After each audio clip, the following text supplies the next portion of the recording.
have spent months testing backpack after backpack, and after all that, I finally found the perfect one. For the past 10 years, I've been using this old and decrepit North Face Jester backpack as my daily commuter backpack. It's been my ride or die through many plane trips, car commutes, and kept me alive all through college and then grad school. But this year, I realized it's time for an upgrade. After all, I'm not in college anymore. My life is no longer just late night cramming and trying to make friends while feeling super insecure. I'm not that person anymore. I've got different needs and a completely different lifestyle. So I threw my old backpack out to make room on my back for a better backpack, especially now that I have a kid. We do crazy things like swim lessons and have surprise blowouts.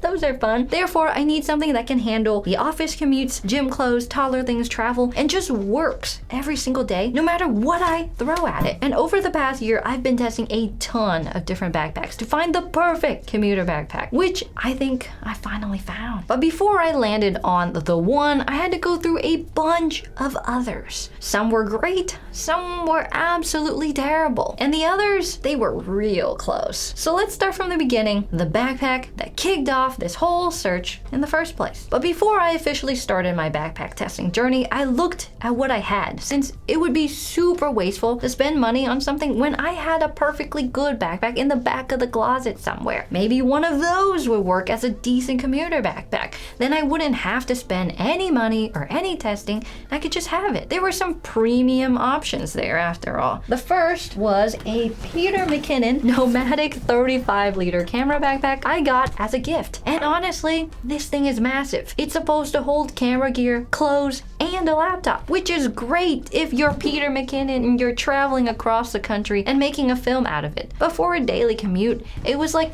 lugging around an entire second body on my back. Way too big. And way too bulky. Also expensive, coming in at $419, which honestly is the most expensive backpack I've ever owned in my life. This thing is amazing for storing camera gear though. So it sits in a closet at the office in case we ever do have to travel with all of our cameras and our lenses. But with that in mind, my list of perfect backpack specs is now going to include smaller size, perhaps 20 to 30 liters instead of a massive 35. The next backpack I stumbled upon because it was so hyped up by all the people around me was this, the Peak Design Everyday Backpack. At the time I bought this backpack, I literally thought I was crazy for spending that much money on a backpack. Sure, the thing has got a lot of good reviews, and don't get me wrong, it's a wonderful backpack, but it comes with a bunch of problems too. The first is the bulk of the body is just a big black hole with barely any internal organization other than these Velcro flaps you put in there. And the second is that this thing is heavy. These backpacks make for amazing travel backpacks though. You can cram a lot of clothes in here, enough for 4 to 5 days of travel, including a laptop, snacks, and some tech. But unfortunately, it's definitely not good for a daily commute. So with that in mind,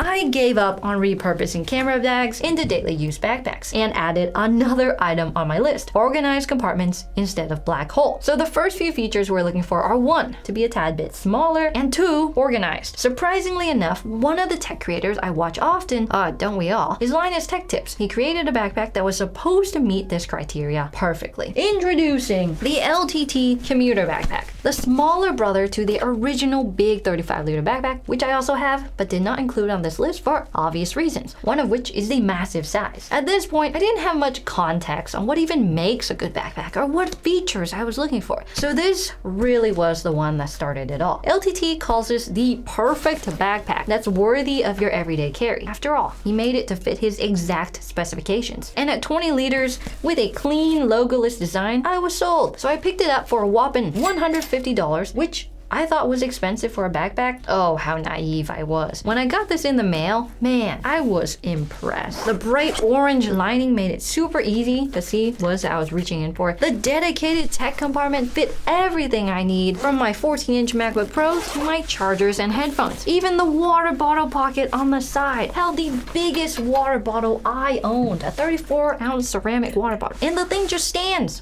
by itself, something I had never experienced until that moment. Oh, that was a moment my life had changed. You know how your backpack is one of those things you rely on every single day and you don't want to think about it? You just want it to work and make your life easier. The same idea applies to the stuff you use at home too, like your desk and even something you don't think about much, your bed. And when it comes to furniture, our favorite finds of the year have actually come from today's sponsor, FlexiSpot. FlexiSpot sent us a few of their products this year, and in May they sent us their Japanese Joinery Bed frame, and it's still holding up perfectly months later even after our recent move. It's made from solid rubber wood with a water and scratch resistant finish. Assembly is super easy. The bed frame only comes with a few screws and you don't need to prepare any extra tools yourself. It uses traditional Japanese joinery and feels like one big Lego set. Once it's built, it's solid without that squeaking noise that drives you crazy every time you roll over in your bed. It's stable and quiet and levels up your bedroom. Then in August, FlexiSpot sent us over their E7 Plus Max, which is hands down the sturdiest standing desk we've tested all year long. It uses a 4-leg design, keeping everything balanced and wobble free even at full height. You also get a 660-pound weight capacity, a smooth 4-motor lift system, and thoughtful touches like a magnetic cable management tray and a USB charging keypad built right in. Ah yes, so nice. And between the solid wood desktop options and a 15-year warranty, this thing is a forever desk you don't just throw out because it's falling apart. Whether it's your backpack, your desk, or your bed, the stuff you depend on every day should just work and make your life easier. That's why these two are easily some of our favorite FlexiSpot products this year. Check out both using the link below. FlexiSpot's running special Black Friday deals right now, and you can use our code YTE7P50 for $50 off the E7 Plus Max. Over time, as I used it more and more, I started to realize it was far from perfect. The admin pockets were buried on the backside of the huge middle compartment, which made me remove all the things just to grab something from the bottom. And the most important thing it was missing was a quick access pocket. I'm one of those people that really hate having a phone in my pocket. Or worse, sometimes I don't have pockets, so I default to putting it in my backpack. But in the commuter backpack, there's just no dedicated space for something like that. I could hijack the dedicated sunglasses pocket for my phone and keys, but then I'm scratching everything up. Another alternative was to stuff it all into the other water bottle holder I wasn't using, but then it could just slide out or get nabbed by a passerby, which is why LTT didn't add a quick access pocket to begin with. And as a backpack wearer, I believe you can have quick access pockets and not get robbed at the same time. Or is that just too much to ask for? And I know what you're thinking. The LTT Commuter Backpack is a perfectly functioning backpack. Stop wasting your money. While I agree, I am also a content creator, so it's sort of my job to follow my curiosities, to spend money to answer the questions that plague your everyday existence, like finding the perfect everyday backpack. If I weren't a creator, I would have stopped my backpack journey here. But where's the fun in that, right? So I continued my journey. Instead of looking at backpacks made by a big tech creator, I figured it was time to have a go in the big leagues. Yep, we're looking at dedicated backpack designers, brands that have specialized in making backpacks instead of videos. And that's how I found the next backpack in the journey. Aer, an EDC brand that started making backpacks since 2014. That's 9 years in the industry. No matter where you search, anytime you're looking for a backpack recommendation, you'll see this brand tossed around like candy. Whether that's on YouTube, Reddit, or just a random Google search. Perhaps that's because they pay for a lot of ads, or they really are that good. But which one do I get? Sure, Aer's bestsellers list recommends the Travel Pack 3 and the City Pack Pro 2, but I wasn't looking for a backpack I could take to Machu Picchu, and City Pack Pro 2 was just a little bit out of my budget at $209. So I bought the City Pack 2, which sits at a similar price point to the LTT Commuter Backpack at $149. It was a little smaller than I would have preferred at 16 liters, but in almost every other way, it looked perfect. There's a quick access pocket right in the front where you can store your phone and wallet. It's self-stand, and the admin pocket doesn't make you take everything out just to grab something quick. There's also a dedicated tech pocket to hold your laptop, tablets, and headphones. When I got it, I was truly impressed. The small size fit my petite frame better than the larger LTT Commuter Backpack, and all of the pockets were actually useful. I stuffed my kids' diapers, a change of clothes, our swim stuff for swim lessons at the Y, and all my work stuff. You could say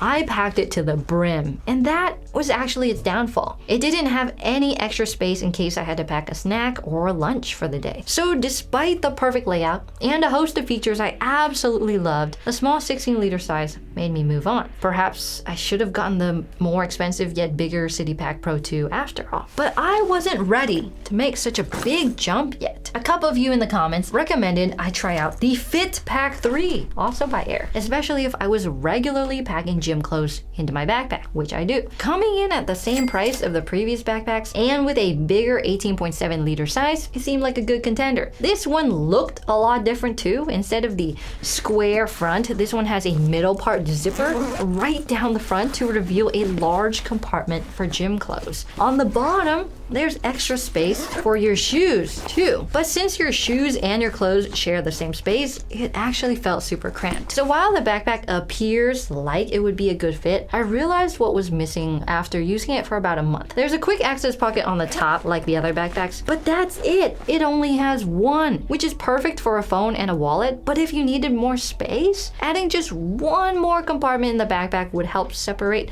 even better. So now we've got an even bigger list of specs to meet. A size of around 20 to 28 liters, self-standing, lightweight, quick access pockets, not one but multiple, water bottle holder of course, an admin space that's not behind other items, and comfortable. Man, that's a lot of stuff. So with that in mind, let's look for the next backpack, the one that would fit the bill. At this point, I was watching a ton of backpack reviews and occasionally scouring subreddits like Backpacks, One Bag, and Many Baggers. And one creator I watched stood out to me. They were like me, except for backpacks. And this was Aaron from Nomads Nation. He's tested and reviewed hundreds of backpacks and has made videos that are just so easy to watch and understand. There's one thing that he's been able to do that I haven't had the guts to do yet, and that's launch his own product. Aaron, which is a creator for this channel, actually went and made his own backpack after about 2 years of reviewing backpacks. So here I am thinking, this guy really knows what he's talking about. He's tested over 300 backpacks, which means this backpack is going to hit every pain point that I've encountered so far with my backpack buying journey. So I went onto his website to check this thing out, and dang, it's pricey. Sitting at $269 for a backpack with no water bottle holder. But I watched his review of it, I scrolled through other people's reviews, I read the sales page, and I decided this would be an investment. Because if I designed a product that was a perfect keyboard for me, it would have hit every single thing someone would want in a keyboard. Now, I really thought this backpack would solve all my problems and be the end-all be-all to my search,